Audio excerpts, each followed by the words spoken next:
pas trop ce monde-là, le monde aéronautique et le monde spatial.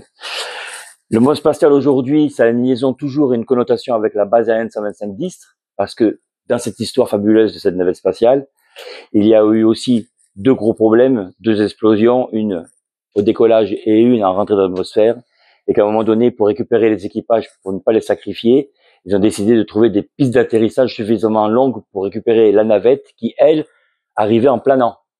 Ça aussi, vous allez voir, c'est assez épique. Et donc, pour pouvoir atterrir en toute sécurité, il fallait des pistes qui soient très longues. Et donc, Istres était donc choisi comme piste de déroutement. Vous allez voir aussi. C'est pour ça, donc, qu'il y a toujours cette corrélation avec la base d'Istres. Je me représente pour certains qui ne me connaissent pas. Donc, je suis Monsieur Jacques. Je fais partie de la réserve opérationnelle à vocation spécialiste patrimoine. Donc, je m'occupe de toute l'histoire en elle-même de la base d'Istres et de tout ce qui est eu à côté, donc, et les liens qu'il y a pu y avoir avec cette base. Donc, la navette spatiale et l'histoire de la NASA avec la navette en fait partie.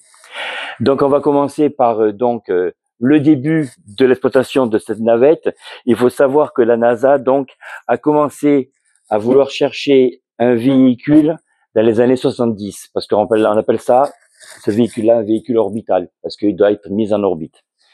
Donc, on cherchait justement à avoir quelque chose qui soit réutilisable, puisque à l'époque, les fusées comme les Saturnes, qui est donc ont fait le programme Apollo, pour ceux qui se rappellent de l'exploration lunaire, c'était 450 millions de dollars une fusée, voyez, et c'était entièrement consommé. Donc, ils sont partis de la planche à dessin, ils ont dit on va faire un véhicule qui soit réutilisable. C'était le but. Donc, faire un cargo, style comme un avion, l'orbital, qui était posé donc sur un énorme réservoir de propergol avec donc deux boosters de chaque côté pour assurer le décollage de la charge. Donc, l'ensemble était assemblé, donc il y a trois grands éléments, les deux boosters, le réservoir et la navette. Donc, c'était pas mal, le concept, à l'origine. Et comme ça devait être réutilisable, puisque la navette faisait sa mise en orbite, lâchait sa charge utile, qui peut être des satellites, qui peut être des pièces d'assemblage de la station spatiale internationale, pardon. Et les boosters aussi étaient réutilisables, puisqu'en fin de combustion, ils se lâchaient, ils redescendaient au bout de parachute, et on les réutilisait, on les remettait en exploitation sur la navette suivante. Il y avait que le gros réservoir au milieu qui lui partait dans l'interstellaire où il était désintégré s'il rentrait dans l'atmosphère. Voilà. C'était la seule perte qu'il y avait. Donc, des coûts prohibitifs pour la NASA et ils espéraient rafler toute la mise au niveau mondial de tous les satellites, de toutes les charges. Mais ça s'est pas vraiment passé comme ça. Au total, la navette a duré 30 ans d'exploitation. Donc, dans les années 80 jusque dans les années 2000. Voilà. Il faut savoir, donc, il y a eu 30 ans avec des interruptions suite aux différents accidents qu'il y a eu. Et donc, finalement, ils se sont aperçus que c'était très cher, l'exploitation. C'est pour ça qu'aujourd'hui, ils ont abandonné ça. Dans les années 2010, ils ont tout arrêté. Et donc, on est revenu sur des fusées classiques, comme Ariane 5, comme donc les fusées SpaceX, comme on entend souvent, et qui ont repris un petit peu les technologies de la navette, puisque SpaceX part avec donc des boosters de chaque côté, et eux, ils sont réutilisables, ils reviennent directement sur leur pas de tir. Je sais pas si vous avez vu un petit peu les certaines vidéos sur YouTube, c'est assez impressionnant. Ils sont guidés, ils sont hybridés laser, hybridés GPS, le booster, et il revient carrément sur la rampe de lancement et il vient rester accroché. Un truc de fou, voilà. Mais la technologie avance et heureusement. Donc, la navette. Quand on parle d'elle, pourquoi cette navette? Et à quoi sert-elle? Et pourquoi on a décidé de faire quelque chose de réutilisable? Donc, vous voyez ici une partie de la map monde, on verra l'autre partie après. Et on voit ici KSC, Kennedy Space Center, là où la navette part. Toutes les fusées, quelles qu'elles soient, de nationalité quelle qu'elle soit, elles partent cap à l'est. Pourquoi? Parce que l'énergie et la rotation de la Terre se fait donc version est. Est-ouest, elle tourne comme ça la Terre. Donc automatiquement, pour prendre l'énergie de la planète et pour gagner en puissance et en charge utile pour la navette, on part à l'est. Donc automatiquement, on prend l'inertie de la planète. Il faut savoir aussi que c'est assez violent, puisque quand on part du tir zéro, donc érecté en version verticalité de la navette, et qu'on est mis en orbite, Le sketch, on appelle ça un sketch, la séance, ça dure entre 20 et 25 minutes. On part de 0 vitesse et on arrive à la vitesse de la mise en satellite à 28 780 km/h. Une bagatelle.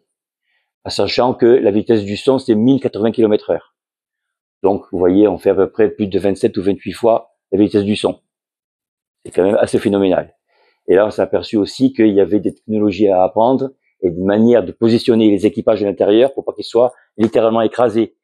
Parce que on sait très bien que vous avez déjà vu des pilotes de chasse, des pilotes de combat qui sont donc soumis à des fortes contraintes. Ils ont des équipements spécifiques pour éviter que le sang se balade. Parce que sur la force de la pesanteur, ben, c'est comme une éponge, hein, le corps humain. On l'écrase et le sang, ça part dans toutes les extrémités, mais sauf vers le cœur. Si le cœur n'est pas alimenté, on perd connaissance. Pour les astronautes, on les fait allonger. Et la navette, vous allez voir, parce que je vais vous passer des films, elle part et elle tourne sur elle-même et les astronautes se sont la tête en bas.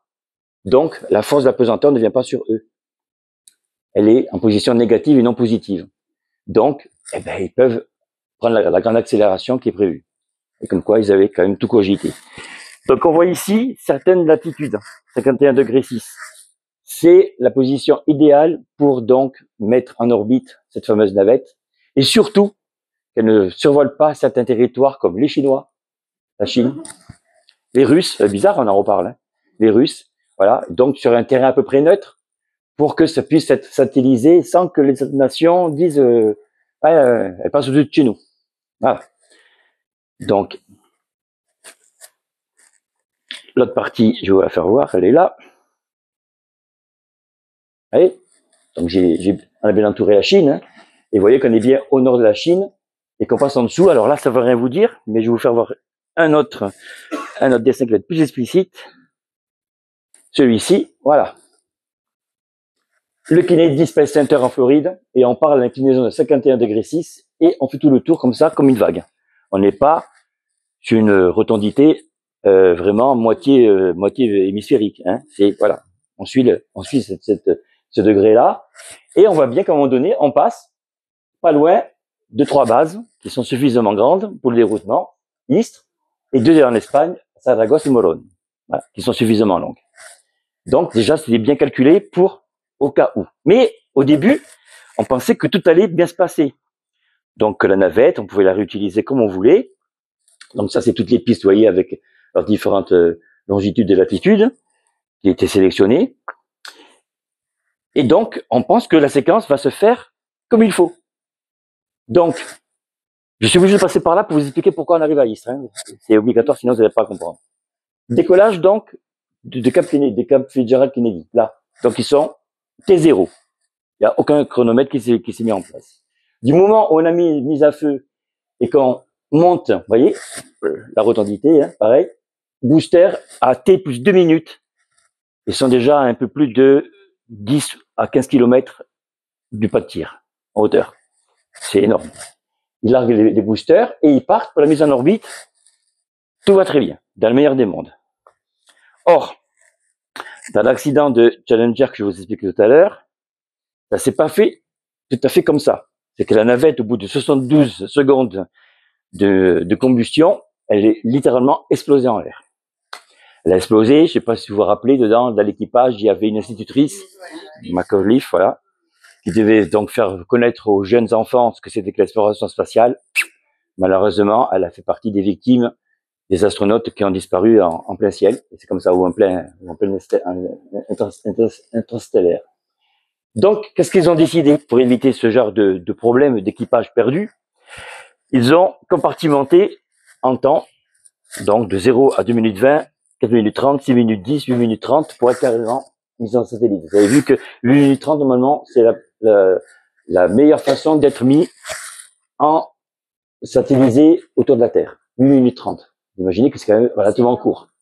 Hein. On parle donc de retour, là, entre 0 et 2 minutes 20, ils avaient décidé qu'on pouvait faire un retour sur le pas de tir, en atterrissant à côté de la piste qui était prévue. Oui? Non. C'est un fantôme.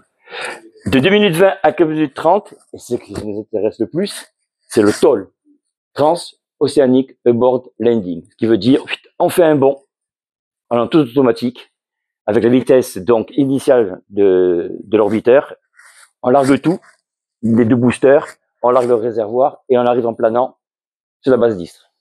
C'est jamais arrivé, hein, mais on était entraîné.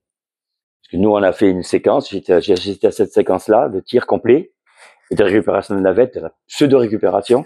C'était vraiment bien orchestré, mais il fallait pas se louper. C'est simple parce que la navette n'avait pas de moteur. Donc elle planait et elle arrivait.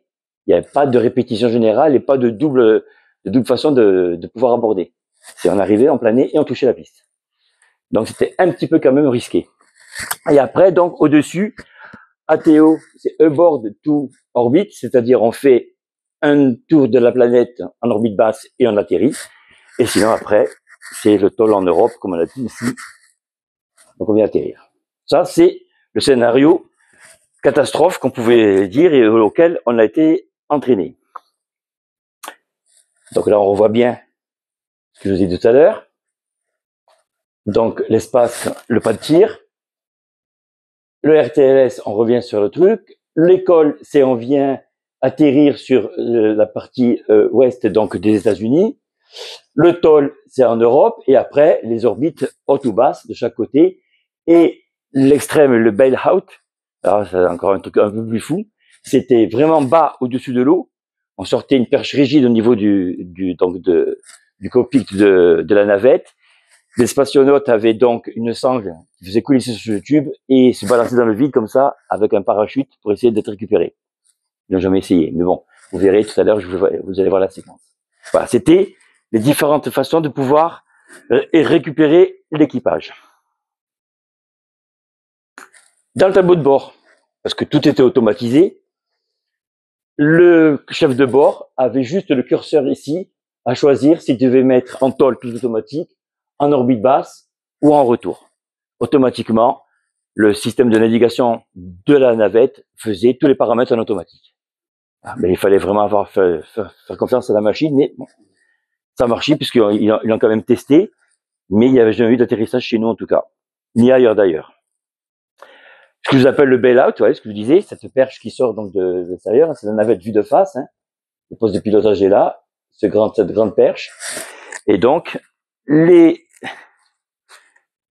astronautes donc sortaient, comme ça on le voit, hein. Donc ils sortent et ils planent sur le côté. Donc la perche suffisamment longue à l'extérieur pour pas être chopé par l'aile, hein, de la navette, bien sûr. Il fallait tout prévoir, hein, sinon c'était pas. Ben oui.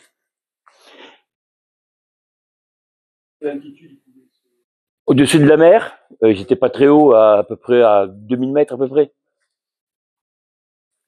Là, c'est la configuration de la base d'Istres, telle qu'on la voit, donc cette grande piste-là, avec donc tous les dispositifs et tous les industriels qui sont là partout.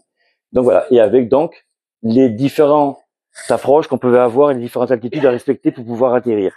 Il faut savoir que si on avait dû vraiment prendre la navette en charge, automatiquement, tous les vols commerciaux et tous les vols militaires étaient arrêtés. C'était feu vert pour la navette, et exclusivement pour elle. Voilà, donc la DGAC, Direction Générale de Circulation Civile Aéronautique, donc avait mis un plan de bataille et d'action par rapport à ça, c'est-à-dire automatiquement, ils donnaient les ordres autour de contrôle et autour d'approche. Vous ne focalisez que sur la navette. On appelle ça la clairance donc du couloir aérien pour réceptionner celle-ci. Comment on la réceptionne? Et la piste ici, et là, PAPI, donc V2L, ce sont les azimuts des orientations de la piste, je vais pas rentrer là-dedans. C'est donc ces deux balises qui dirigent l'avion. Voilà. Elles dirigent donc en temps réel, et donc dès qu'elles sont sollicitées, elles font ce qu'on appelle donc un renvoi d'écho pour dire à peu près à quelle distance il se trouve donc par rapport à la piste. Voilà. C'est ni plus ni moins que les mêmes balisages électroniques que l'on a sur les aéroports civils, mais en version plus élaborée pour le niveau spatial, puisque la navette, le taux de rapprochement est nettement plus élevé qu'un avion civil. Si jamais il y a des questions ou que je vous perds en route, vous me le dites. On va passer celui-là, on va aller sur celui-ci. Avant d'arriver à la piste d'Istres, elle fait 5 km de long. Minimum, ils demandaient 3800 mètres, 3 km 800. Nous, on était à 5 km, donc pour eux, c'était confortable. Ah ben, je vais vous expliquer, je vais vous expliquer, je vais vous expliquer. Je soyez pas gourmand, vous allez voir, je vais vous expliquer. Istres, la base, donc on est ici, et ils arrivaient donc par le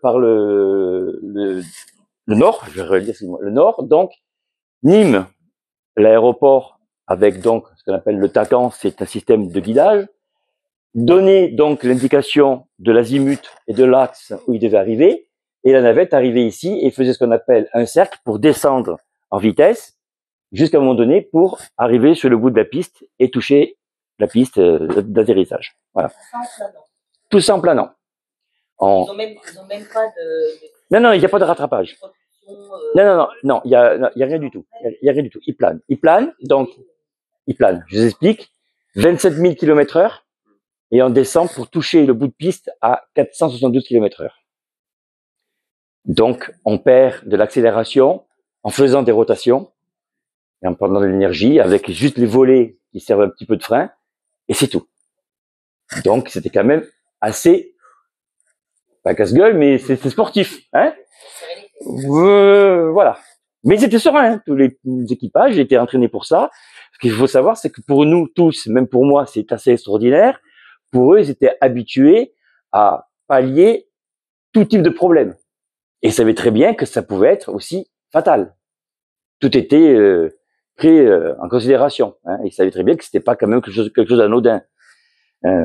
Thomas Pesquet, qui est venu faire une conférence il n'y a pas si longtemps que ça, là, il y a quelques mois, il disait, oui, effectivement, on est dans l'espace. Tout est maîtrisé, mais il y a toujours le facteur de 1% qui ne l'est pas, parce que ce ne sont que des mécaniques. Et qu'on est dans un domaine où l'humain n'a pas trop l'habitude d'aller. C'est quand même un petit peu extraordinaire d'être dans l'espace. On est plus des gens qui sont des terriens avec une apesanteur qui nous colle au sol. Voilà. Oui? Oui. Quel que soit le sens du vent, ils viennent toujours du nord par rapport à Nîmes. Il n'y a pas d'autre axe de travail. Oui, oui. Mais c'est un planeur quand même de plusieurs tonnes, donc déjà pour le dériver plus ou moins. Mais voilà, c'était comme ça. Donc, on voit bien, ils arrivent donc à une hauteur à peu près de 2000 et quelques mètres, à peu près 3000 mètres. Ils sont à max 0,99. Ils vont descendre au fur et à mesure, ce qu'on appelle le Handing Alignment Circle, là, pour arriver donc au bout de la piste ici, à peu près 370 à 430 km/h. Ça dépendait la configuration de la navette, si elle était plus ou moins alourdie avec le reste de carburant qui n'ont pas vidangé ou le reste de matériel qui est à l'intérieur, parce que je rappelle toujours que c'est un cargo. Donc dedans, il est avec sa charge utile qui ne peut pas se séparer, parce qu'elle est dans la partie haute de Columbia, puisque cette partie-là, c'est la partie cargo. Donc ça s'ouvrait comme ça, et il y avait un bras qui était télescopique qui venait prendre la charge, qui la mettait dans l'espace, la satellisait, ou la raccorder à la station spatiale internationale pour la construire. Hein, voilà, c'était quand même un bel outil. Ça aurait dû être un bel outil, mais bon, ça s'est pas passé vraiment comme on voulait. On arrive toujours. C'est la partie la plus rébarbative, celle-là. Après, vous allez voir que des vidéos. C'est nettement plus sympa. Ben oui, mais je suis bien obligé de passer par là pour vous faire comprendre. On arrive dans sortie du HAC, le fameux tournoiement. Donc, vous voyez, 3500 mètres. Et là, on descend. Et on a, tout à l'heure, j'ai parlé du papy. Vous savez, la balise qui émet. Le papy, donc, émet sur une pente qui est de 19 degrés. Dans la vidéo, vous allez le voir. Hop, il descend et il prend cette pente de 19 degrés. Donc, il pend, mais toujours la tête relevée. C'est-à-dire, en même temps, pour essayer de freiner. Hein, et là, on a le IGS bar et le MSBLS que je vous parlais tout à l'heure, qui est un autre système de guidage, qui casse donc la pente là à une certaine altitude, à un certain point, qui s'appelle le flair. Et là, il y a une pente de 1,5 degré pour arriver tout doucement à toucher la piste. Voilà. C'était très joli comme ça dans le texte, mais il fallait quand même avoir une certaine maîtrise, bien connaître la réaction de la navette pour pouvoir faire ça en toute sécurité. Il n'y a jamais eu de crash sur les 135 tirs qu'il y a eu, sauf les deux qui se sont, l'une a explosé en l'air et l'autre a explosé quand elle est rentrée dans l'atmosphère. Voilà.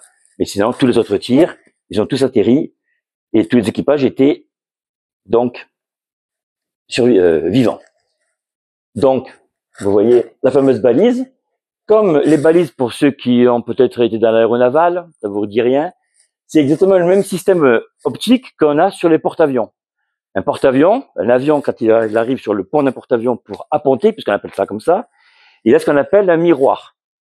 Alors, c'est pas un miroir qui va refléter votre image, mais on appelle ça un miroir parce qu'il émet une image. Et cette image-là, c'est une barre colorée. Vous voyez? Et si la barre, elle n'est pas alignée avec les points lumineux qu'il y a au milieu, eh ben, c'est ou trop haut, ou trop bas, mais pas forcément dans le bon axe. C'est pareil sur un porte-avions. Vous avez un miroir, et le pilote annonce, la première chose qu'il annonce, c'est miroir. Ça veut dire que le chef de pont, quand il voit arriver l'avion, il sait qu'il a vu qu'il est dans le bon angle et dans la bonne pente pour toucher le pont. C'est pareil pour la piste. C'est exactement pareil pour la navette. Donc là, ils avaient ça.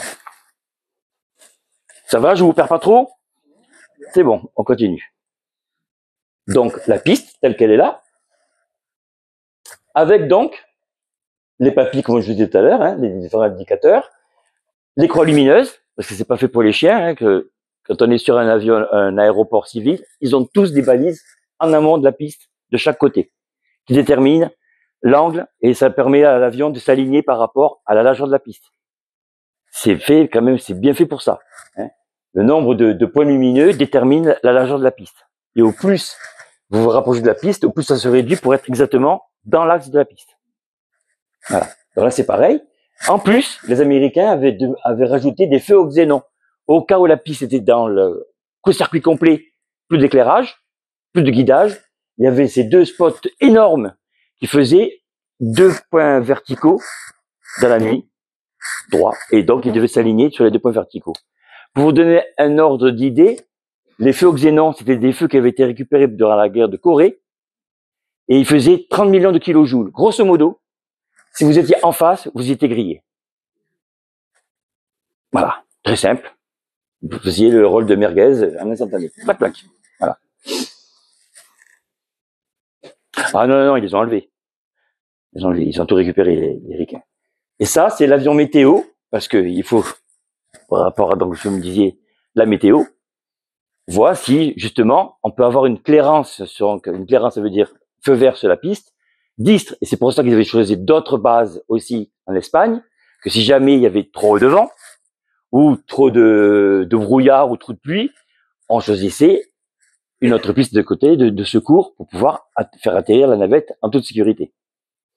Si la navette avait dû atterrir à Istres, donc c'était le buzz, hein, bien sûr, à la base, on était très fiers de pouvoir l'accueillir, mais on était aussi très handicapés parce que le temps qu'on enlève la navette, je vais vous faire voir tout à l'heure, qu'on la remette sur l'avion porteur parce qu'elle ne peut pas décoller d'elle-même, et qu'on la rapatrie aux États-Unis, grosso modo, on aurait eu le blackout sur la base de 3 mois.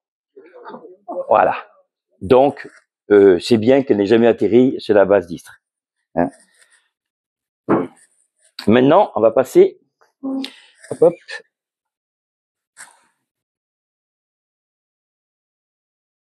à quelque chose de plus sympa. Non, non, parce que pourquoi? Je vais y arriver. Dans cette navette, il y avait ce qu'on appelle des gaz, dont l'hydrazine. Je ne sais pas si ça parle. L'hydrazine, c'est un gaz qui est très volatile, qui permet une certaine sensation dans l'air, mais surtout qui est mortel pour l'homme. Il n'y a pas d'odeur, il n'y a pas de couleur, on le voit pas, mais si tu le respires, t'es mort. Voilà. Donc, il était bourré d'hydrazine. C'était les petits propulseurs qui permettaient de faire donc la dérive de la navette sur son axe d'orbite pour pas justement qu'il soit décentré. Donc, de temps en temps, on peut les envoyer un petit jet là pour toujours avoir la même stabilité. Avant que la navette parte sur son tir, sur son pas de tir, je vais vous faire voir la séquence de montage de cette navette sur le pas de tir. Vous allez voir, c'est assez fou parce qu'elle était réutilisable. Donc là, on est sur les pratiquement derniers tirs de la navette. C'est un accéléré et visualisez bien, il n'y a pas de son par contre. Donc c'est le nez de la navette qui est sur un rail et qui va reculer. Donc elle était formée de tuiles, vous voyez, tous ces petits morceaux, on appelle ça des tuiles. Ces tuiles donc avaient une particularité, c'est qu'on pouvait mettre carrément un chalumeau dessus, les faire monter à blanc, c'est-à-dire donc à 3500, 3800 degrés, et dès qu'on enlevait le chalumeau, on mettait la main dessus et c'était froide. Voilà. Vraiment une technologie de fou. Voilà la navette, donc, quand elle sort, donc, toujours en accéléré, ça met quand même plusieurs jours quand même, hein, cette séquence-là. Hein. Et vous allez voir surtout comment elle est mise sur son pas de tir. C'est ça qui est assez fou. Il faut croire que les ingénieurs étaient quand même bien tourmentés quand même pour pouvoir faire ce genre de technologie.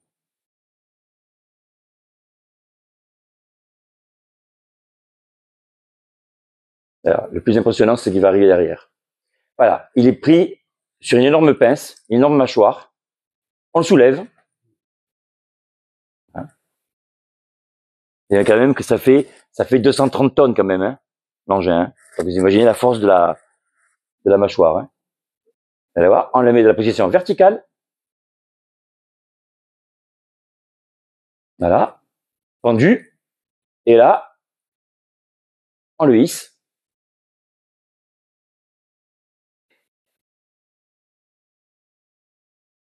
Donc la navette est là, hein, elle monte. Et le booster, le réservoir et les deux boosters sont de l'autre côté. Vous allez voir.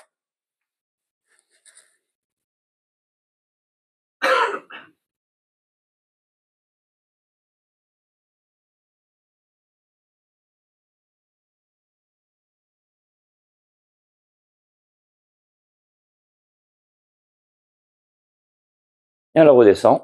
Et elle vient carrément se glisser et se verrouiller sur le booster et sur le réservoir principal. Voilà, ça c'est vu en dessous. Et tout l'ensemble part sur un chariot, une plateforme qu'on appelle un growler, donc qui est avec des chenilles, hein, et ça part, donc ça va faire un circuit qui est déjà bien déterminé. Ça met plusieurs jours pour le mettre parce que ça circule très lentement, et on arrive sur le pas de tir. Le pas de tir, donc, ils vont verrouiller la plateforme, et ils vont l'alimenter parce que là, les réservoirs sont vides. Là, ils vont faire le plein en pompe ergol et en hydrogène. Voilà, c'est les deux principaux carburants qu'il y a dessus. Donc, vous voyez que c'est accéléré, le jour arrive. On voit que la navette se repose tout doucement sur son pas de tir. Voilà. Tout l'élément va venir envelopper la navette, donc va la ravitailler sur tous les carburants possibles imaginaires qu'il y a dessus, y compris l'oxygène pour les pilotes. Elle s'ouvre. On tombe pratiquement au crépuscule. Et là, mise à feu, et ça part. Et je vais vous expliquer après pourquoi il y a des petites étincelles en dessous, vous allez voir.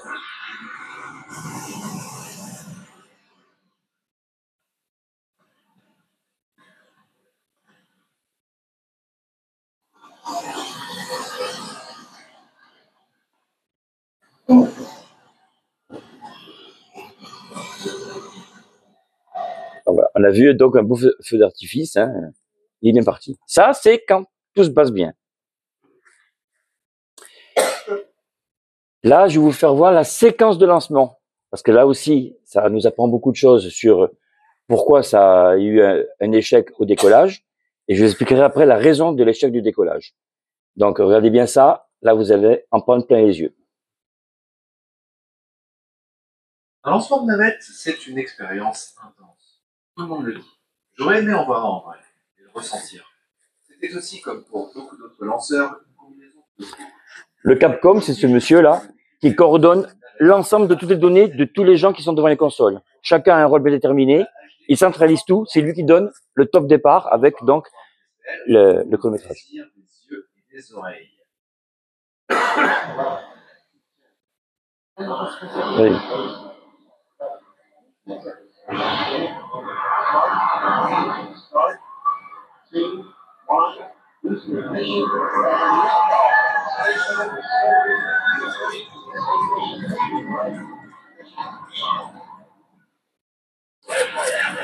Les deux boosters, les trois moteurs qui sont allumés plein pot, ça a développé à l'époque 780 tonnes de poussée pour arracher le total de la pesanteur.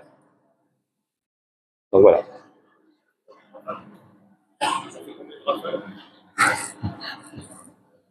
Un peu plus quand même. Donc vous imaginez à l'intérieur là, les cosmonautes là, ils sont quand même bien secoués. Hein. Donc cette vapeur de nuage là, c'est ce qu'on appelle l'effet transonique, c'est-à-dire quand on est dans les hautes atmosphères où il y a ces gorgées d'eau, d'humidité, la vitesse hypersonique fait que le frottement, ça vaporise, ça fait des nuages donc comme ça. voyez, bon là, l'image est à l'envers, mais vous voyez bien que ça fait un arc de cercle. Hein. Hein, je vous le disais tout à l'heure. Hein. Une fusée, ça part pas droit dans le ciel. Et ça, vous avez vu que c'est en séquence réelle, ça va très vite, hein, la séquence. C'est vraiment, ils sont vraiment catapultés, les gars, là.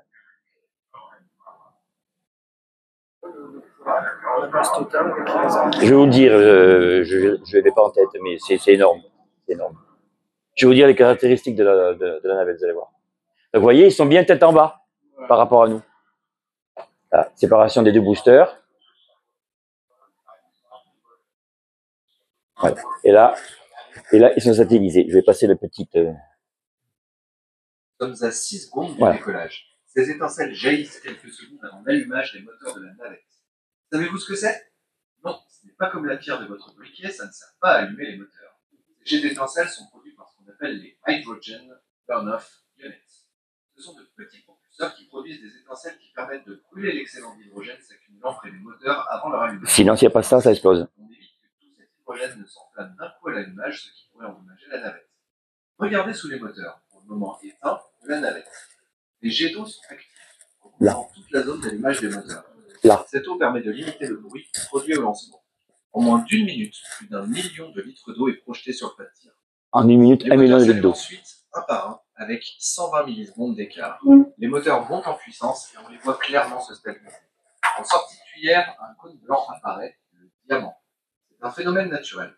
Le flux de gaz éjecté par la tuyère, supersonique, décélère immédiatement en sortie, créant ce cône blanc. Plus d'1 tonne de vapeur d'eau est créée en sortie de ces moteurs chaque seconde. Cette soudaine poussée fait légèrement basculer la navette vers l'avant et vers l'arrière. À ce moment précis, au pied des boosters, des boulons explosifs sautent, ce qui libère la navette du pas de tir. Au même moment, tandis que les boosters s'allument et que la navette décolle, le bras ombilical qui alimentait le réservoir principal se détache du réservoir et s'éloigne du lancement. Il s'agit du Ground Umbilical Carrier Plate. Pendant ce temps, à l'arrière de la navette, deux bras d'alimentation en carburant, les Tail Service Masts, se rétractent également. Ils sont placés de chaque côté à l'arrière de la navette. Il y en a un qui l'alimente en hydrogène liquide et un qui l'alimente en oxygène liquide. Après s'être rétractés, une porte se ferme, les protégeant du lancement. Pour vous donner une idée de leur taille, ils font 1,20 m par 1,80 m. Petite porte. Tous les boosters de la fumée apparaissent. À la base, c'était de l'eau permettant d'atténuer le bruit et qui se retrouve instantanément transformée en vapeur d'eau par la chaleur produite. La navette quitte alors le pas de tir. On peut voir la poussée des moteurs de la navette qui repousse les jets d'eau dans la tranchée à droite de l'image. Et c'est là où on voit cette grande volute blanche, c'est la vapeur d'eau. On peut voir les détails du réservoir principal, des boosters, et si vous ouvrez l'œil, vous verrez même des détails du cockpit. Le réservoir, au départ au centre de l'image, sera à la fin un peu plus vers la gauche, la navette ne partant pas tout à fait droit. C'est tout à fait normal. Le réservoir principal, au début de l'époque des navettes, était recouvert d'une peinture isolante blanche. Désormais, il est recouvert d'une mousse isolante qui protège le carburant à basse température des conditions extérieures et empêche la glace de se former sur le réservoir. Cette même mousse, faite pour se détacher au lancement, fut la cause principale de l'accident de la navette Columbia en 2003. Voilà, pour revenir, l'accident de Columbia, quand il est rentré dans l'atmosphère, cette fameuse mousse orange là s'est détachée, elle a rebondi et elle a tapé l'aile gauche et personne ne s'est aperçu. Et en vérité, ça a fragilisé le revêtement extérieur ça a enlevé des tuiles. Et quand la navette est rentrée dans l'atmosphère, il faut savoir que la partie donc où il y a les tuiles, ça monte à plus de 4000 degrés. Donc ça fait un point de fission là, puisque c'était fragilisé. Ça a complètement dessoudé et percé l'aile et elle s'est désintégrée.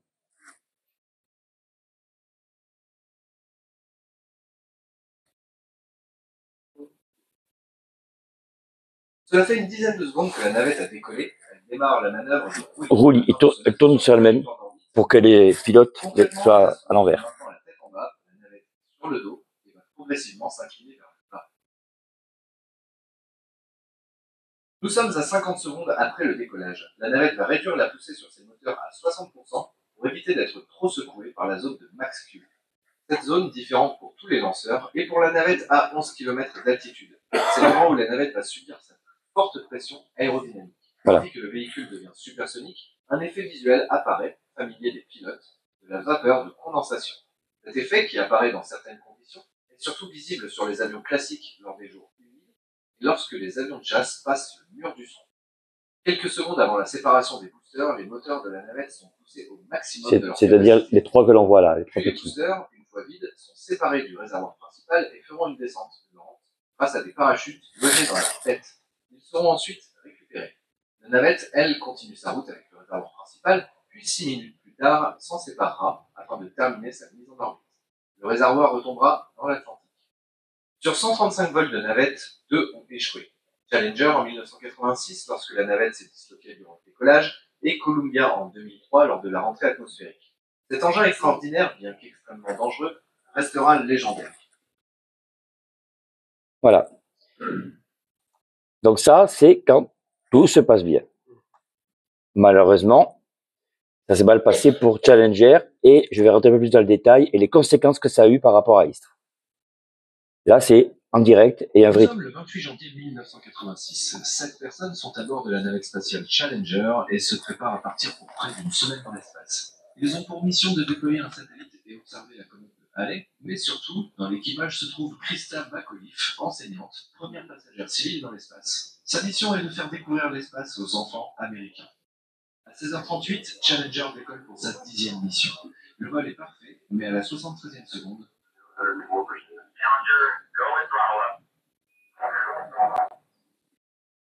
Alors, on voit une petite flamme là. Voilà. Deux traînées continuent leur route. Il s'agit des boosters qui volent sans contrôle.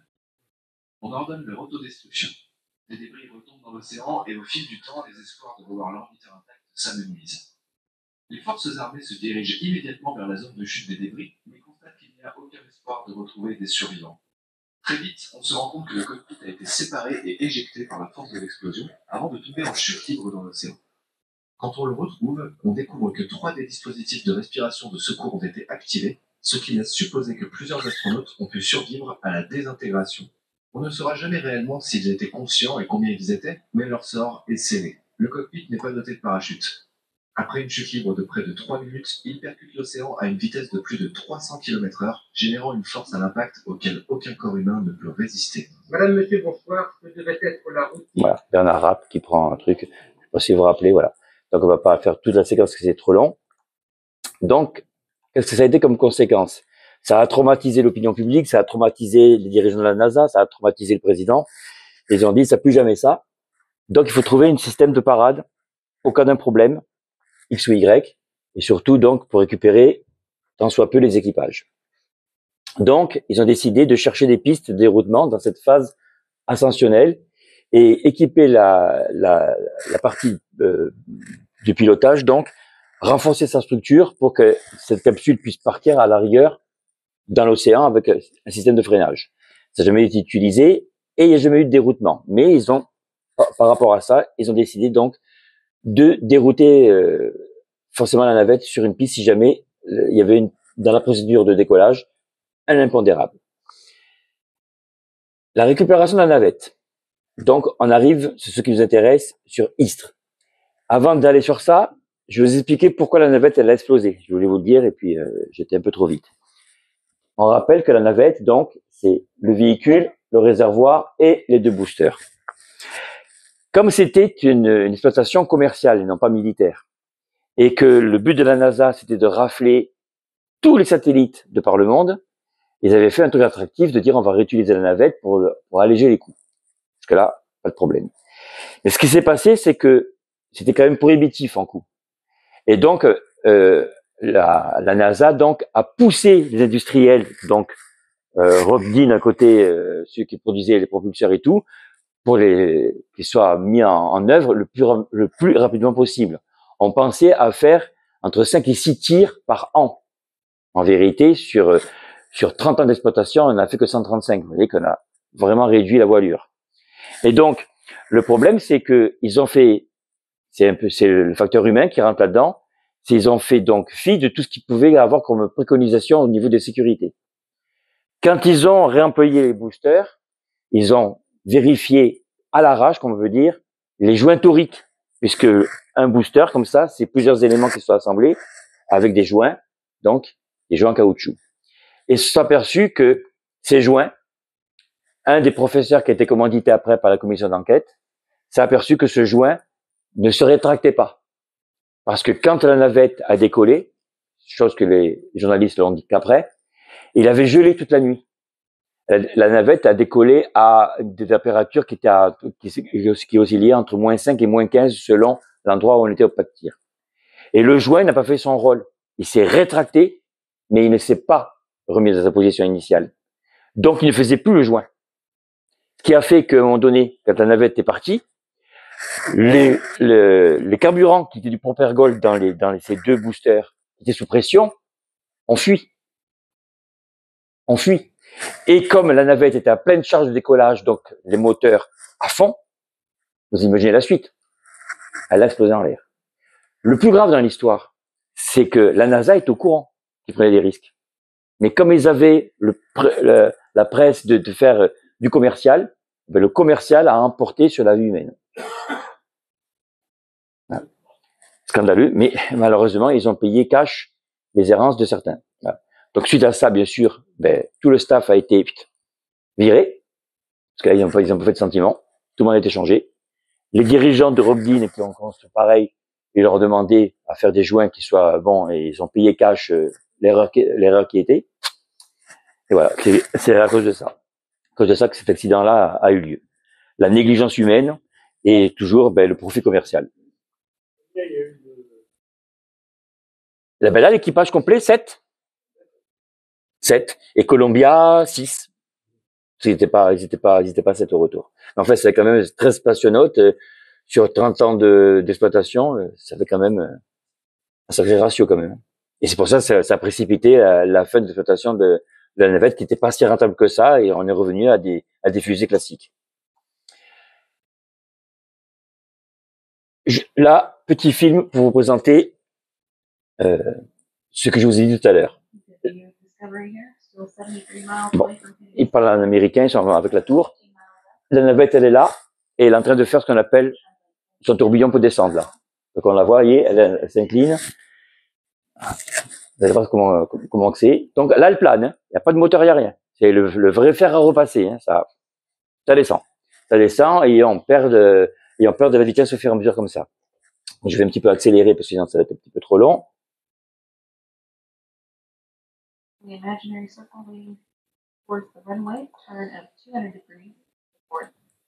Voilà.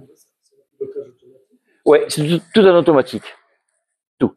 Ils ne font, non, ils voient rien. Il est complètement aveugle. Là, ils ne font que subir, là. Et ils font confiance à la machine à 100%. C'est le risque.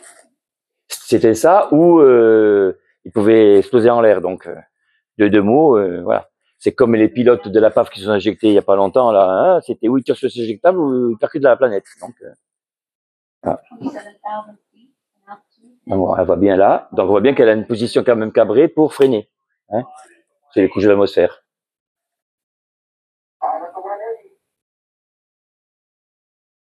Descend. Descend encore. Voilà, là on la voit mieux. Donc là, elle est sur la pente que je vous ai dit tout à l'heure. On voit bien qu'elle est inclinée. Voilà. Et elle a. Là, c'est en Floride, par contre, là. C'est rapide, ah oui. Ah, c'est très rapide, oui. Ah, elle est sur son train.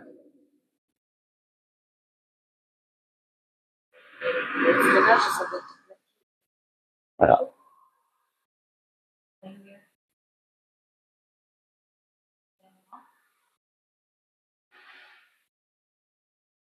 Là, elle touche à peu près à 370 km/h, à peu près. Voilà. Et là, derrière, il y a un énorme parachute.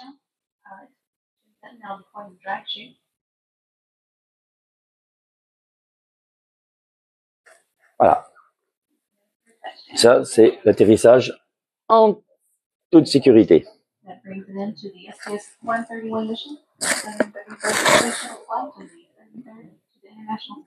Voilà, on est bien. Le parachute, vous voyez les volets ici, on voit, ils sont baissés. Voilà. Il y a juste ça qui freine. C'est pour ça qu'il faut qu'il y ait une piste très longue. Parce que là, après, il est en roue libre, le truc. Hein, il freine pas, hein, c'est tout seul. Il s'immobilise, voilà. Voilà. Et on va arriver les camions. Voilà. Au niveau des roues, il y avait des freins ou non? Non, rien. Non. C'est que le parachute et les volets qui freinaient. Allez, récupération de la navette chez la base d'Istres. C'est un simulacre. Si vous aimez mon contenu, C'est un je vous invite simulacre. à me soutenir avec un petit. Cet épisode sort du cadre habituel. Voilà. La vidéo que vous allez voir est une fiction basée Voilà. sur cette simple question. Et si une navette, lors d'un lancement, n'avait pas pu atteindre l'orbite? Aujourd'hui, on parle du Transoceanic Abort Landing, ou TAL. Ça, c'est un des passionnés qui publie. Nous sommes en 2012 au Kennedy Space Center. STS-136, mission menée par la navette Atlantis, tout dernier vol spatial d'une navette, est en préparation. Son but est de se rendre sur la Station spatiale internationale pour y livrer le module gonflable expérimental BEAM, produit par la société privée Bigelow Aerospace. Depuis les accidents multiples de navettes et leur manque de sécurité, la NASA a décidé de mettre fin au programme. Cette mission est tout de même symbolique. Elle marque la transition entre l'ère des navettes, qui a dominé la construction de la Station spatiale internationale, et l'arrivée des nouveaux acteurs privés du spatial, dont Bigelow, à l'origine des modules BEAM, fait partie. Au Mission Control de Houston et au Kennedy Space Center, c'est le branle-bas de combat. Toutes les caméras sont braquées vers la navette, sur son point de tir, attendant son lancement. Mais de l'autre côté de l'Atlantique, cela fait plusieurs jours qu'on se prépare également. En cas de problème au lancement, plusieurs sites d'atterrissage sont prévus. C'est le TAL, ou Transoceanic Abort Landing. Selon l'inclinaison d'orbite au lancement, certaines de ces bases sont assez longues et bien équipées pour recevoir la navette. Plusieurs sites sont sélectionnés et des accords sont signés avec les pays en question. À chaque lancement, on choisit donc un site primaire et plusieurs sites secondaires. Petit aparté. Alors, parce qu'après, le film va l'expliquer. Comment ça se passe? Donc, moi, j'ai assisté à une séquence complète. Donc, on savait à peu près une semaine avant que la navette était positionnée, faisant pas de tir, et que le tir devait avoir lieu. En général, il tirait toujours dans le crépuscule. Pourquoi? La densité atmosphérique est nettement plus aérée, légère que dans la journée. Et puis, donc, en température, c'est nettement plus accessible par rapport à une navette. Il y a moins de contraintes. Voilà. On préfère tirer la nuit. Donc, on était dans le PC enterré. Il faut savoir qu'à l'époque, on était directement relié par satellite par la CNN, parce que c'est la CNN qui avait les droits de retransmission en direct avec le Capcom. Et donc, on était dans la salle. Et à ma droite et à ma gauche, j'avais des gens de la NASA. Moi, je parlais pas du tout anglais. Hein. Et il y en avait un qui parlait très bien français. Et c'était un ancien spationaute et qui m'a expliqué un petit peu toute la procédure. Donc, c'est vrai que j'étais un peu privilégié dans le système. Et dans le pas de tir de John Fitzgerald Kennedy, le Capcom, je vous disais tout à l'heure, donc le maître d'œuvre, le maître de séance, dans son énumération de toutes les procédures avant le décollage, donne ce qu'on appelle la base qui est censée accueillir la base de déroulement initial. Donc là, le sketch, le scénario, c'est Istres. Et en vérité, nous, on n'était pas du tout concernés, hein, on savait que c'était ça. Mais du moment où on a entendu que Istres était nommé, on se met en position de recevoir la navette, même si on ne devait pas la recevoir. Donc, la mise au temps zéro, jusqu'à un moment où on devait être opérationnel, c'était entre un quart d'heure et 20 minutes. Toute réaction. Donc, un quart d'heure, 20 minutes, tous les matériels étaient disposés le long de la piste pour pouvoir recevoir la navette en toute sécurité. À savoir aussi que, comme nous étions donc base pour accueillir la navette, les équipages des pompiers de la base sont partis en Floride pour être formés. On a eu 2 sessions de 2 fois 15 jours où on a eu à peu près une trentaine de pompiers qui ont été spécialisés donc pour recevoir la navette spatiale. Ça a été aussi un honneur pour la base parce qu'à un moment donné, c'est quand même une confiance que la NASA, parce que la NASA est un État dans l'État, hein, il faut le savoir, c'est quand même quelque chose qui sont donc complètement autonomes, nous faisait la confiance donc de dire vous avez assez suffisamment de spécificité et de technicité pour pouvoir nous récupérer en toute sécurité. Donc ils sont partis là-bas aux États-Unis pour être formés pendant 15 jours au process américain. Voilà. Et après je vous expliquerai tout le matériel qu'ils ont mis en place. Et ça suffit 15 jours de formation? Oui, parce que le but, si vous voulez, alors je me lève comme ça, tout le monde entend. Le but, c'était d'approcher la navette, donc bien sûr avec ce qu'on appelle une FENSI, c'est-à-dire donc le casque, le respirateur, les bonbonnes, parce que je vous dis qu'il y avait des produits donc hyper dangereux, de pouvoir rentrer dans la cabine. Et il y avait un process pour extraire les pilotes par une cheminée qui était, donc une ouverture qui était sur le haut donc de la navette, les prendre, les mettre en sécurité. C'était ce à quoi ils étaient formés. Voilà. Mais j'ai des photos, je vous ferai voir aussi après. On continue. Une fois le choix fait, des équipes de la NASA et des équipes locales se préparent avec tous les systèmes de sécurisation et de secours nécessaires. Selon les inclinaisons et les époques, un lancement depuis la Floride peut avoir un TAL en France, en Espagne, au Maroc ou en Gambie, entre autres. Mais le TAL n'est pas la seule procédure de secours en cas de problème au lancement. C'est un peu le L'autre résumé. solution serait le Return to Launch Site, c'est-à-dire un demi-tour vers le Kennedy Space Center, Oui, mais ça ne marche efficacement que lors des premières phases du vol, juste après le largage des boosters. D'autres solutions de secours sont envisagées selon les cas, comme le PDA, qui prévoit un atterrissage aux Bermudes, ou le CAL, qui permet à la navette de se poser sur la côte est des États-Unis. Le hic, c'est que ces procédures concernent uniquement les premières phases du vol. Si un problème survient plus tard, la navette est alors trop loin et trop haut pour faire demi-tour en toute sécurité. À partir de ce moment-là, le TAL est alors la solution la plus simple pour faire revenir la navette sur Terre. Et si on est trop loin dans le vol pour faire un TAL, on peut soit effectuer un abort to orbit, qui positionne la navette sur une orbite plus basse que prévu, ou un abort to once around, qui voit la navette faire un tour complet de la Terre avant de se poser. L'abort to once around est prévu, par exemple, dans le cas d'une urgence médicale à bord. Enfin, la phase de secours la plus critique, si la navette ne peut pas revenir sur la terre ferme ou s'il y a un problème grave quand on est dans l'atmosphère, c'est le bail-out. Dans ce cas, on déploie une sorte de tige par la porte qui agit comme un guide et l'équipage saute, chacun muni de son parachute. La tige permet alors d'éloigner les astronautes de l'aile de la navette et ainsi éviter une collision. Dans l'histoire des navettes spatiales, aucune de ces procédures n'a jamais été utilisée à part l'abort to orbit. Lors de la mission STS-51F, suite à un problème sur l'un des moteurs principaux de la navette, il est décidé de faire un abort to orbit et la mission se déroulera normalement, mais avec une orbite bien plus basse que prévu. On passe sur Istres. Pour STS-136, la base d'Istres est le site choisi en cas de TAL. Les sites secondaires sont Saragosse et Morón, deux bases en Espagne.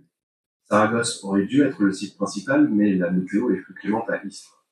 Pour connaître les conditions météo sur place, la NASA a envoyé sur chaque site TAL un Learjet ou un C-12 et des ballons météo ont été lancés. Et c'est sur Istres que ce jour-là, les conditions sont les plus favorables.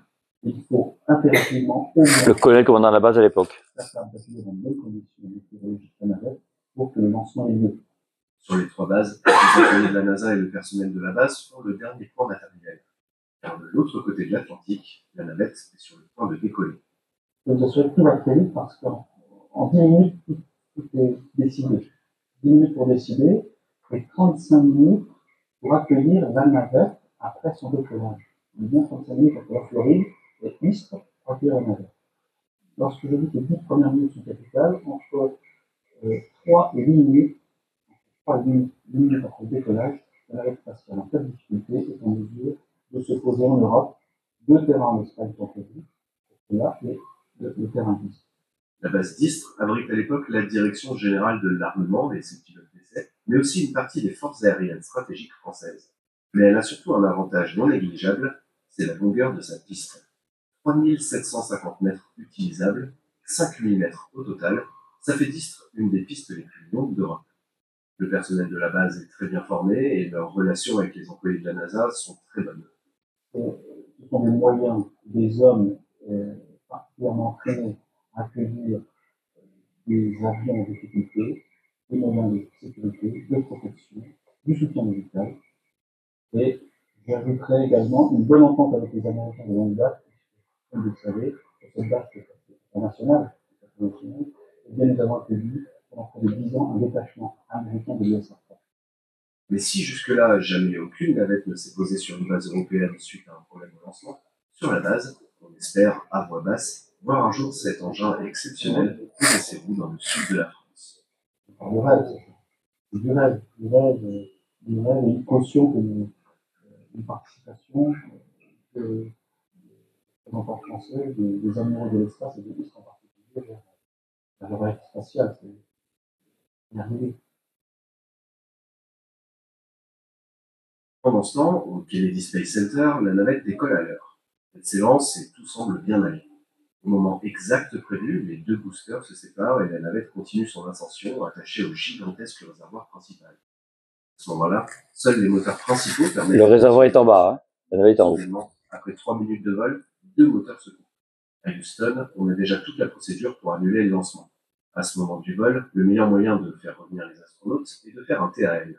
Ils ordonnent alors aux astronautes d'enclencher le TAL vers l'Istre. Le petit bouton que vous avez vu tout à l'heure. Operations Manager de la NASA reçoit une communication venant de Houston. Le TAL est activé pour Istre. Depuis Houston, la personne qui le prévient, c'est le Landing Support Officer, ou LSO. En plus de ce coup de fil, le LSO va aussi s'assurer de la fermeture de l'espace aérien autour d'Istre. Les aviateurs du secteur ont tous été prévenus avant le lancement par l'émission d'une note d'information, ou ce qu'on appelle un NOTAM, qu'au moment du lancement, l'espace aérien autour d'Istre est à éviter. C'est une chose plutôt habituelle dans le secteur quand Istre était choisi comme site TAL lors des lancements précédents. Sauf que cette fois, ce ne sera pas pour rien. Il ne faut surtout pas gêner l'arrivée de la navette américaine. À bord, les astronautes sélectionnent le mode TAL qui positionne la navette encore attachée à son réservoir dans la direction d'Istre. Il faut continuer la pousser pour avoir ensuite assez d'inertie et de proximité pour simplement planer jusqu'à la piste. Parallèlement, le carburant excédentaire est largué pour à la fois améliorer les performances, mais aussi se débarrasser du maximum de substances toxiques et prévenir toute contamination. La navette arrive à une altitude d'environ 105 km. Elle est dans l'espace, mais n'a pas l'énergie pour se mettre en orbite. La bonne vitesse pour Istre, calculée avant le décollage, est atteinte et il est temps de couper le dernier moteur encore en marche. Immédiatement après, on largue le réservoir principal qui va brûler dans l'atmosphère. La navette, elle, se positionne pour la rentrée en automatique. Dans la navette, les astronautes sont sereins car entraînés à ce genre d'événement. La rentrée consume le bouclier thermique comme lors d'une rentrée classique. 15 minutes se sont écoulées depuis le lancement et ça veut dire qu'il reste à Ça, peine une dizaine de minutes. Le rouge, là, c'est les flammes, hein. La navette approche les valides de Galaxy. C'est un mur de flammes. Plusieurs centaines de kilomètres au-delà.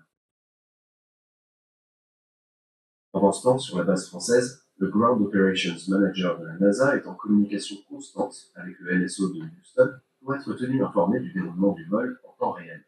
Les équipes sont prêtes. Il faut dire que la piste 33 d'Istre reçoit à chaque lancement de navette plusieurs dispositifs spéciaux Made in NASA qui permettent à la navette de mieux se guider dans les derniers instants du vol. Donc, on a le chef des opérations du site qui est de la NASA qui déroule à la radio. Et ensuite, il dit à chacun ce qu'il a à faire. Hein.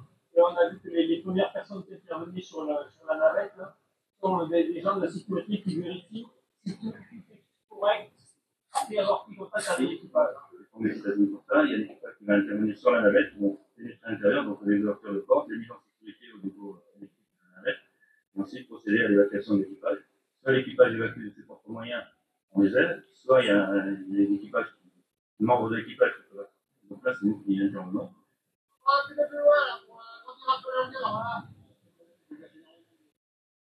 Les mecs, on les sort, on les amène là avec. On les amène, on les pose avec les. Les astronautes passent les côtes européennes et approchent de la fin du vol. Un double bang supersonique est entendu dans la région. La navette est alors à l'altitude d'un avion de ligne et va démarrer sa descente et son approche vers Istre. C'est ce qu'on appelle le HAC, le Head Alignment Circle.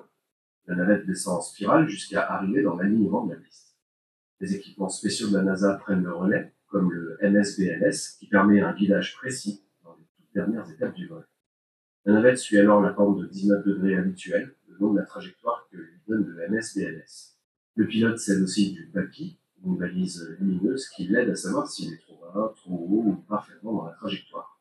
Le PAPI n'est pas celui couramment utilisé dans l'aviation, mais un modèle spécialement créé pour la navette au vu de son angle d'atterrissage atypique. Au sol, les Français regardent la navette approcher et la tension monte. Ce sera la première fois qu'une navette se pose en territoire étranger, et il n'y a aucune deuxième chance possible si elle rate son atterrissage.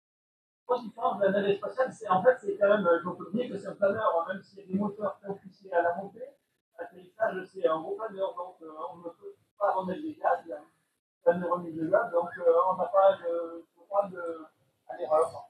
Un astronaute est présent avec les Français et communique avec l'équipage dans la navette pour les guider en phase finale. Ah, c'est sûr que c'est très réconfortant de savoir qu'une équipe complète est ici, prête à secourir la navette et l'équipage. Et c'est également rassurant d'être aidé par un autre pilote qui connaît et la zone et les procédures. Les lumières, la météo, la navigation peuvent ainsi être contrôlées correctement. Finalement, les roues touchent le sol, la navette déploie son parachute et son aérofrein. Tout le monde se déploie alors autour du véhicule. Des pompiers, des médecins, une équipe de décontamination. C'est la fin du vol pour les astronautes qui ont traversé l'Atlantique en moins de 30 minutes.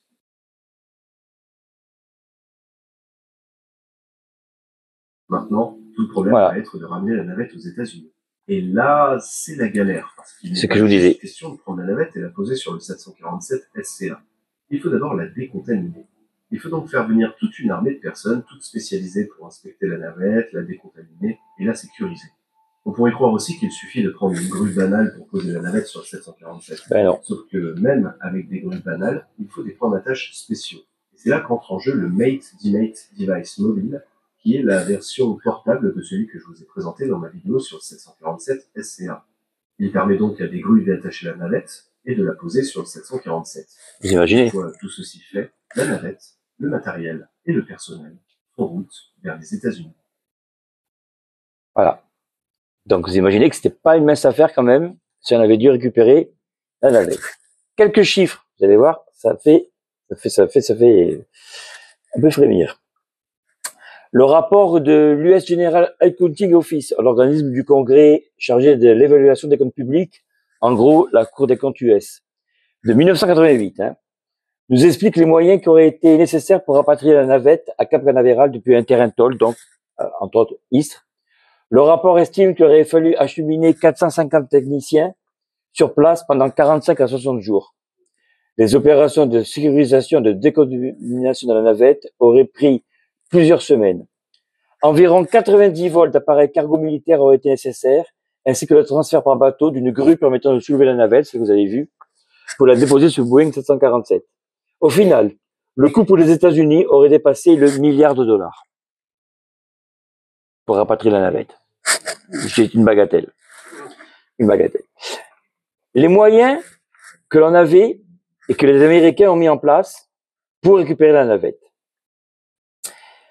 Avant chaque lancement, le département de la défense US se chargeait d'acheminer sur chaque terrain toll, donc chaque terrain toll, c'est-à-dire Morón, Saragosse et Istres, des hommes et du matériel pour permettre l'atterrissage en toute sécurité. Une semaine avant chaque date prévue de lancement, les moyens suivants étaient mis en place sur la base d'Istres par la NASA.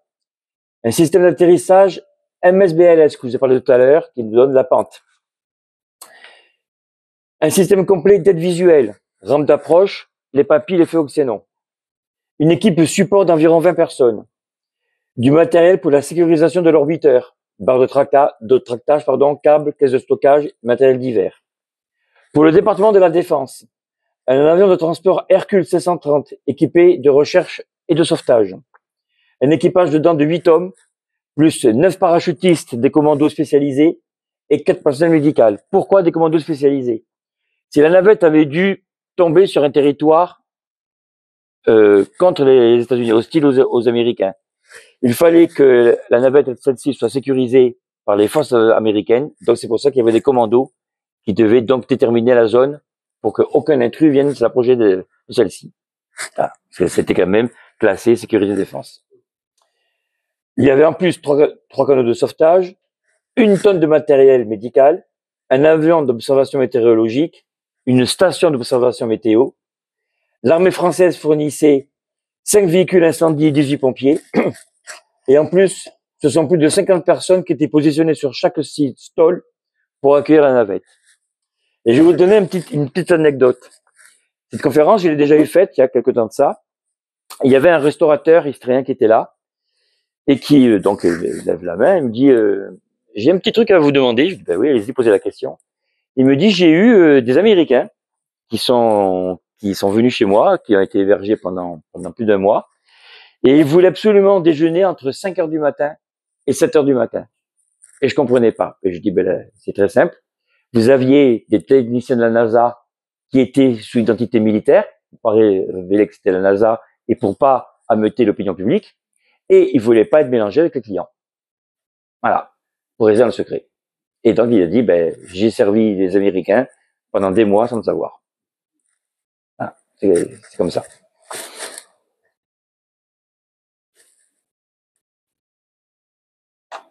Retour et convoyage de la navette. Il va y avoir un truc qui est assez extraordinaire. C'est, une fois qu'elle est hissée, eh ben, où va-t-elle? Donc là, elle est pas loin sur la côte des États-Unis. Donc, vous voyez aussi que la NASA avait quand même des moyens assez démesurés, puisqu'ils avaient des avions de chasse aux couleurs de la NASA, un Boeing aux couleurs de la NASA, et la navette dessus. Voilà.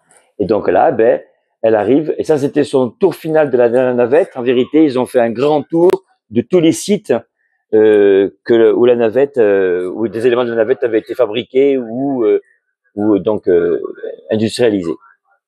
Voilà. En poids, je vais vous dire les caractéristiques. Je les ai quelque part.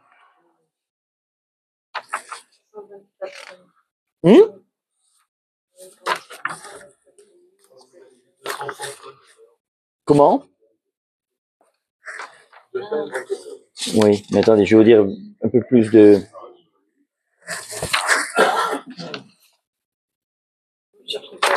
Non, je l'ai là. J'ai cherché, j'étais pas sur le bon truc. Voilà. Le constructeur, c'est Martin Rockwell Aerospace, pardon. 37 mètres 24 de longueur pour 23 mètres 79 d'envergure. Une hauteur de 17 mètres 25. 17 mètres. On dirait pas, mais 17 mètres quand même. Hein, pour une masse à vide de 68 586 kilos. 68 tonnes. Pour une masse à plein de 109 tonnes au décollage. Donc voilà, charge maximum utile dans la partie cargo, c'était plus de 25 tonnes, entre 25 et 30 tonnes. Voilà. Les tuiles en dessous, il y avait 24 000 tuiles. Toutes les tuiles sont différentes. Il n'y en a pas une qui est transposable sur un côté ou droit ou gauche. Elles sont toutes dessinées et formées à la structure de la navette. C'était un Boeing 747 spécial. Vous voyez, alors, ce qu'il y a de spécial, vous avez le curseur ici, c'est que vraiment, vous avez une profondeur là, mais sur les avions commerciaux, il n'y a pas de stabilisateur derrière.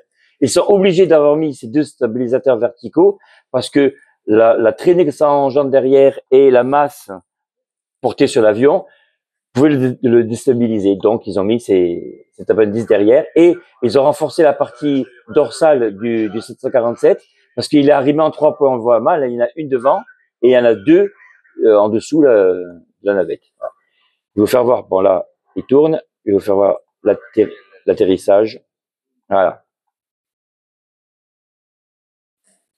Il y a eu, alors, dans cette exploration spatiale, il y a eu un concurrent russe qui s'appelait Buran, qui était une copie conforme de la navette. Le seul truc extraordinaire que les Russes ont fait, il n'y a jamais eu de pilote à l'intérieur. Ils ont fait un tir réel, tout en automatique. Voilà. Elle est partie, elle a fait son tour, elle était satellisée et elle atterrit tout en automatique. Elle était sur le site de Baïkonour en Russie. Et quand ils ont construit donc le hangar, il y avait un hall de production. Il y avait 3 navettes qui étaient pratiquement finies et le toit de truc s'est effondré dessus. Voilà. Donc arrêt. Et comme en plus on était donc au début de l'ouverture donc du bloc de l'Est, eh ben la concurrence, il n'y avait plus lieu d'être et le programme il est tombé dans l'oubli. Voilà.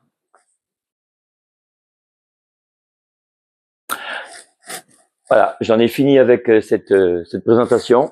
J'espère que ça vous a plu, que vous en avez pris plein les yeux. Pour vous dire quand même que l'être humain, quand même, il peut aller très très loin dans ses délires, hein, parce que voilà, on partait sur un truc commercial pour faire réutiliser à pas cher, et en vérité, ça a coûté la vie à 2 équipages complets, et donc ça a donné le coup de frein final. Reagan à l'époque a dit ça c'est terminé, on va l'utiliser juste pour finir d'assembler la station internationale. parce qu'on avait besoin de gros volumes et de grosses pièces pour le mettre, pour faire cette station. Et une fois qu'elle sera finie, ben, on arrêtera. Et donc, en 2010, ils ont arrêté les derniers tirs de cette navette. Voilà. Donc 135 tirs au total, 2 échecs, et le reste, et donc ça a servi à mettre des charges utiles. Aujourd'hui, on en est sur du plus classique, donc la fusée, maintenant plus sécurisée, il n'y a pas d'être humain à l'intérieur, voilà. Et on satellise un petit peu ce que l'on veut. Aujourd'hui, Ariane 5 a de quoi tirer son épingle du jeu, puisque c'est un gros lanceur, au même niveau que les lanceurs russes ou américains. Donc après avoir face à SpaceX, ce qu'on va faire, et vu les nouvelles politiques et les nouvelles donnes de nos chers dirigeants, je pense que la lutte va être plus qu'acharnée. Mais bon, affaire à suivre.